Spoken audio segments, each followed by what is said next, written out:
Esta tarde vamos a hablar de pacientes COVID en el hospital con dos médicos que nos acompañan desde Navarra y Madrid y con un científico que se incorporará desde Estados Unidos, desde San Francisco. Queremos compartir estos contenidos con público joven que puede estar interesado por la ciencia, por las profesiones de futuro y por lo que está pasando en la actualidad. Y ayer hablamos de cuidados intensivos con pacientes COVID, mañana hablaremos de ciencia más en general y hoy vamos a tener ahora el placer de escuchar a Vicente Estrada, que nos habla desde Madrid. El doctor Estrada es médico, trabaja en el servicio de medicina interna del Hospital Clínico San Carlos, uno de los hospitales más importantes de nuestro país, en asistencia y también en investigación. Y nos va a hablar sobre todo de nuevos fármacos o fármacos experimentales y de ensayos clínicos. Cuando quieras, Vicente. Buenas tardes a todos. En primer lugar, muchas gracias, Juanjo, por invitarme y por participar en estos webinars que son enormemente interesantes. Espero estar a la altura. Yo os voy a hablar de la innovación y ensayos clínicos en el asunto del COVID, que hay mucho. Desgraciadamente todavía tenemos muy pocas certezas de lo que debemos hacer. Hay enormes incógnitas detrás de esta enfermedad. Es una enfermedad que sigue estando activa, que desgraciadamente nos está suponiendo un enorme compromiso asistencial y que todavía está suponiendo la muerte de muchas personas, ¿no? Entonces, bueno, yo he preparado una presentación que la voy a hacer lo más breve posible. Estaré encantado de responder a las preguntas que se os ocurran.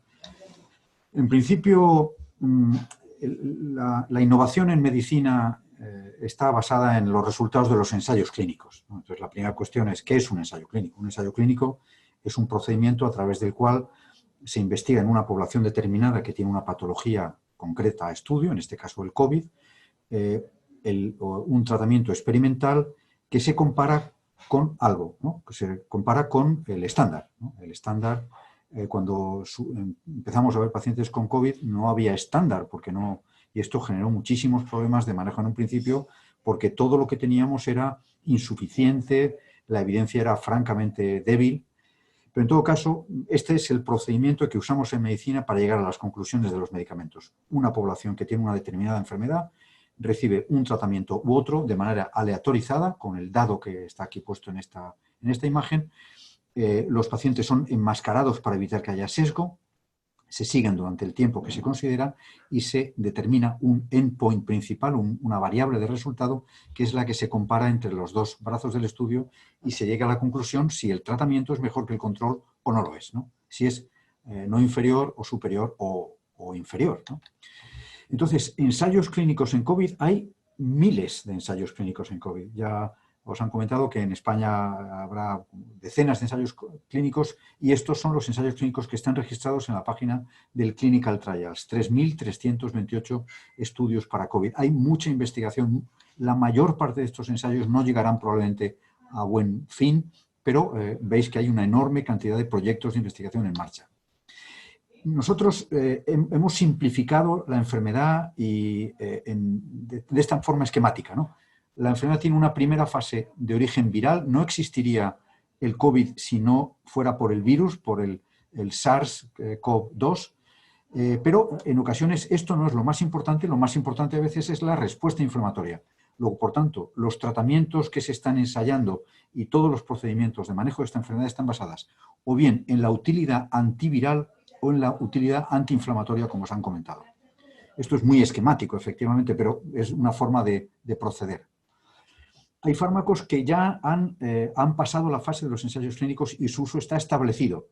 Fármacos de acción antiviral como el remdesivir, antiinflamatorio como la dexametasona y fármacos anticoagulantes como la heparina, que no tienen ningún ensayo clínico, pero que la evidencia procedente de estudios observacionales nos dice que es prudente anticoagular a los pacientes porque el fenómeno inflamatorio que acompaña esta enfermedad a veces es de tal magnitud que es enormemente frecuente los fenómenos trombóticos. Esto es el estándar. No quiero meterme mucho. Los ensayos clínicos que avalan estos fármacos son algunos. Este es el ensayo clínico inicial donde se probó el remdesivir. Esto es muy precoz, esto es de abril o algo así. Es un ensayo clínico de China donde, fijaros la interpretación, dice que el remdesivir no se asocia con una respuesta clínicamente significativa. Y si veis las gráficas, efectivamente, la diferencia entre el remdesivir o el placebo no es muy diferente. Nosotros, cuando usamos un fármaco antiviral, usamos habitualmente un marcador subrogado, que es la carga viral, que es la cantidad de virus que hay por la sangre, o en la secreción que se estudia, en este caso las secreciones nasofaríngeas o tracto respiratorio, y veis que el placebo o el remdesivir funcionan en este estudio igual, lo cual hace pensar que el remdesivir parecía que no. Pero otros estudios, profundizando en este tema, muestran que el remdesivir se comporta, como veis aquí en la gráfica de arriba a la izquierda, se comporta un poco mejor que el placebo, especialmente en aquellos pacientes que reciben oxígeno. Esto es un análisis post-hoc, no es el objetivo principal del estudio. Veis, en los pacientes que no reciben oxígeno no hay diferencia en cuanto a la proporción de pacientes que se recuperan. En los pacientes que reciben oxígeno tampoco hay diferencia. Luego, el remdesivir tiene un cierto papel en algunos pacientes que son concretamente estos. Esta es la variable final y los distintos subgrupos. No voy a entrar en detalle. La dexametasona también tiene un ensayo clínico importante, que es el ensayo Recovery, que dice que reduce la mortalidad. Esto es un ensayo verdaderamente que tiene una variable que los clínicos, es una variable dura. La mortalidad obviamente es una variable de enorme importancia. Y este ensayo clínico, fijaros, pone de manifiesto que en cuanto a mortalidad, la dexametasona se comporta en todos los participantes de este estudio mejor que el tratamiento usual. Por tanto, la dexametasona está metida dentro de los esquemas. Como os ha comentado Tomás, hay una plétora de ensayos clínicos y de estudios que analizan el efecto de algunos fármacos con potencial antiinflamatorio. Los que están mejor situados son, en primer lugar, el baricitinib. Es un fármaco que tiene un efecto antiinflamatorio por un mecanismo de acción complejo que inhibe la cascada de inflamación en el interior de la célula. Es un fármaco utilizado para la artritis reumatoide. No tenemos aún resultados definitivos. Se ha publicado una nota de prensa ayer diciendo que parece que es mejor que el placebo. Otros antiinflamatorios que bloquean la interleuquina 1, que es una de las primeras fases de la inflamación, como el canakinumab o el anakinra, también están en estudio. No sabemos los resultados todavía.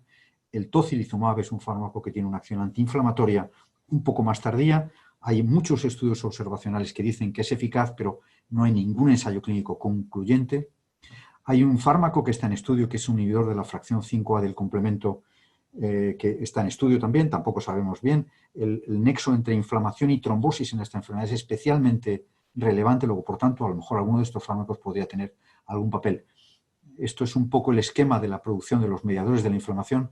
La interleuquina 1 es el precursor de la interleuquina 6, y entonces el canakinumab o el anakinra bloquean a este nivel, un nivel más precoz, y el tocilizumab inhibe a este nivel, de tal forma que inhibe la formación de reactantes de factores de la coagulación que inducen a la fiebre, por ejemplo, o a la trombosis.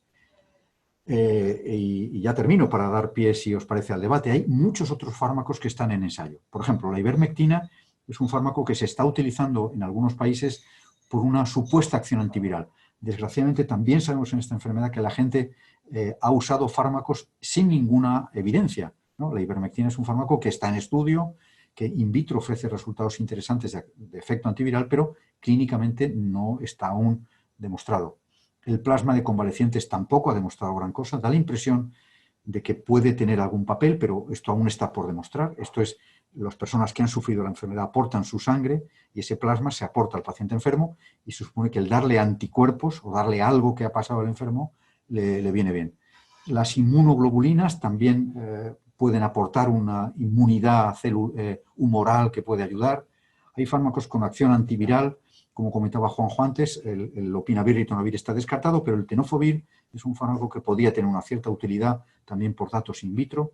La terapia celular basada en células pluripotenciales que tienen un tropismo hacia el alveolo y que tienen un efecto antiinflamatorio también podrían tener alguna utilidad en el tratamiento de esta enfermedad. Y finalmente hay algún ensayo de radioterapia pulmonar. El bajar la inflamación con radioterapia podría tener alguna utilidad. Y nada más. Yo, en principio, estaré encantado de estar en el debate y responder a las preguntas que tengáis. Muchas gracias. Muchísimas gracias, Vicente. por explicarnos muy claramente cuál es el proceso de investigación en los ensayos clínicos y también por darnos esta lección de todas las alternativas que estáis probando y los diferentes grados de éxito que se están obteniendo. Muchas gracias, doctor Rubio, por hablar desde Navarra en unas circunstancias complicadas y al doctor Estrada por compartir toda su experiencia y toda su ilusión desde Madrid. Es un hospital donde yo tengo pues muchos buenos amigos.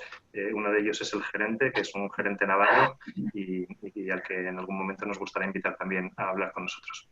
Bueno, hasta una próxima ocasión. Buenos días en California y buenas tardes en Navarra y en Madrid. Adiós. Gracias. Adiós.